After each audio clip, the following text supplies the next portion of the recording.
Are you one of those people who secretly feel relieved when plans get canceled? Not because you hate people, not because you're antisocial, and definitely not because you're broken, but because after a full day of talking, smiling, responding, listening, adjusting yourself to everyone else's energy, you just want quiet. You want the door closed, the lights softer, the noise gone.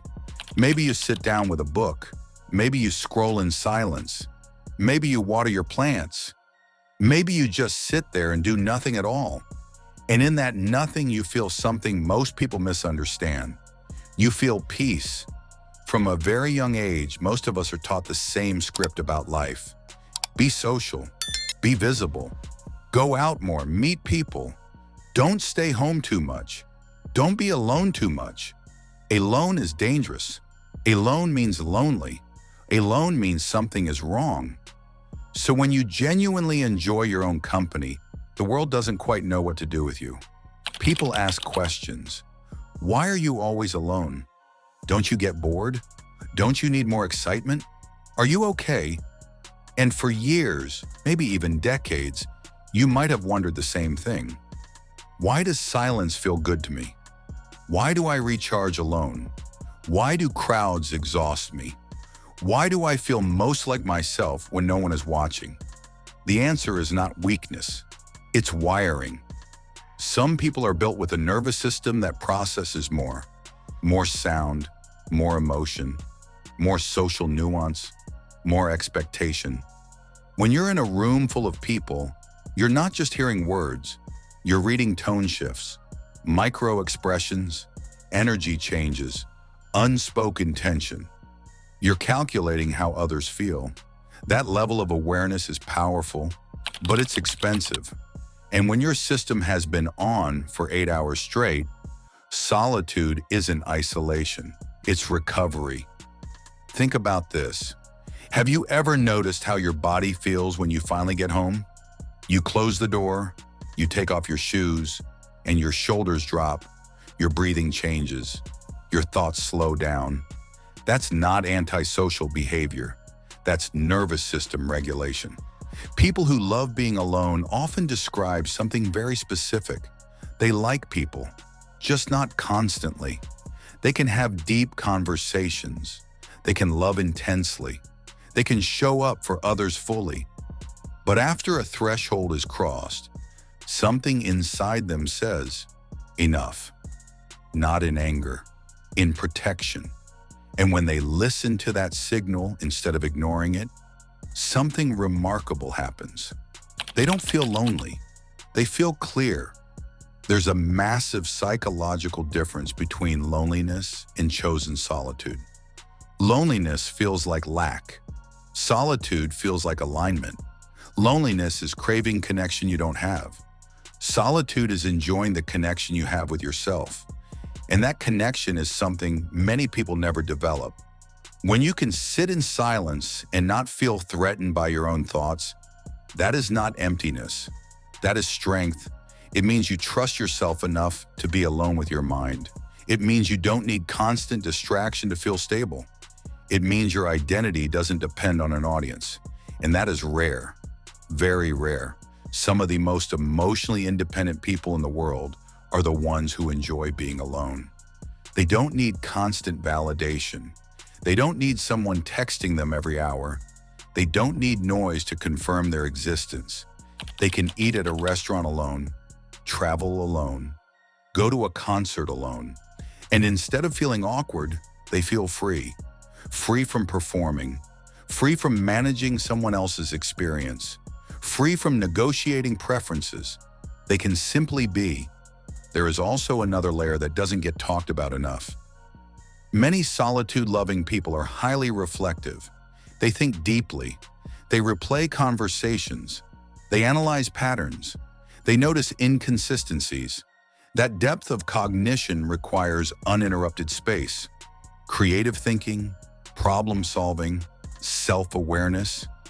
These things grow in quiet environments. You cannot hear your own insight over constant noise. And for some people, silence isn't empty. It's fertile. It's where ideas grow. It's where clarity forms. It's where emotional processing happens.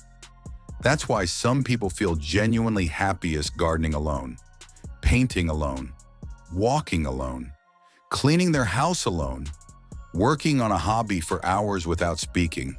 To an outsider, it may look boring. To the person experiencing it, it feels expansive. There is another uncomfortable truth hidden beneath all of this. Society glorifies extroversion. We celebrate loudness. We reward visibility.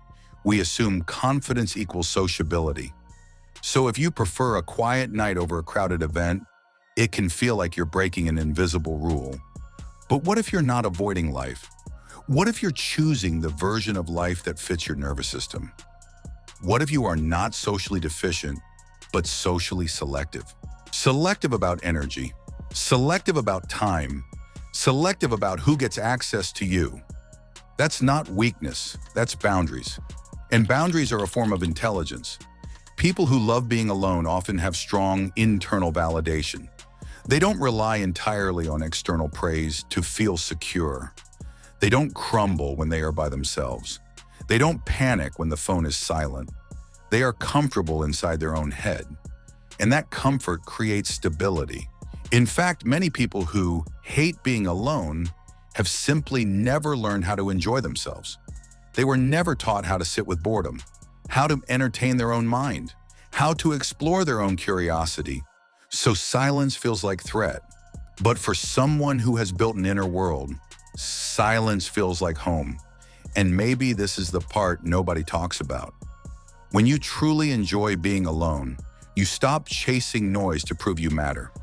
You don't need constant invitations to feel included. You don't need to fill every empty evening. You don't need to post proof that you're having fun, because your life doesn't feel empty in silence. It feels intentional. There's a quiet confidence that develops when you spend enough time with yourself. You learn your patterns, you learn your triggers, you learn what drains you and what restores you. And over time, something shifts. You stop trying to force yourself into environments that exhaust you just to seem normal.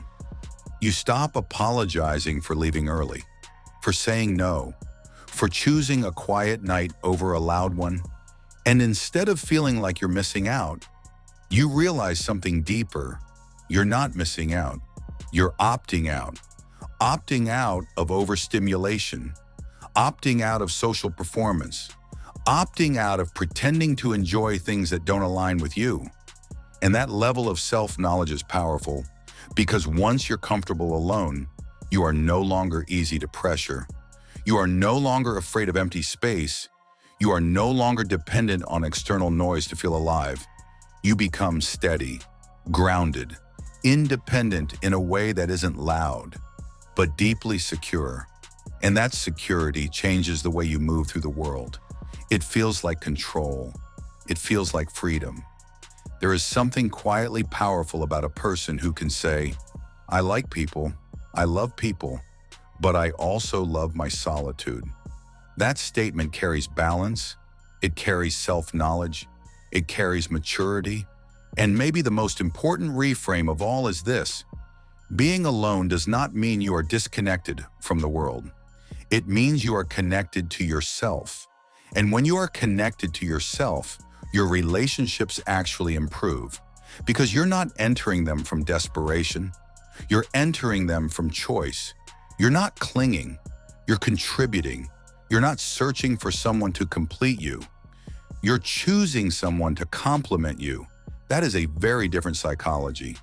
So the next time someone asks why you prefer staying in, why you cancel plans sometimes, why you enjoy a quiet weekend alone, you don't have to defend yourself. You don't have to apologize. You don't have to explain. You can simply understand this. Solitude is not antisocial. It is often emotional intelligence. It is self-regulation. It is clarity. It is depth. And sometimes the people who love being alone are not running from the world at all. They are protecting the part of themselves that thinks, feels, and creates most clearly in silence. And that isn't loneliness. That is power.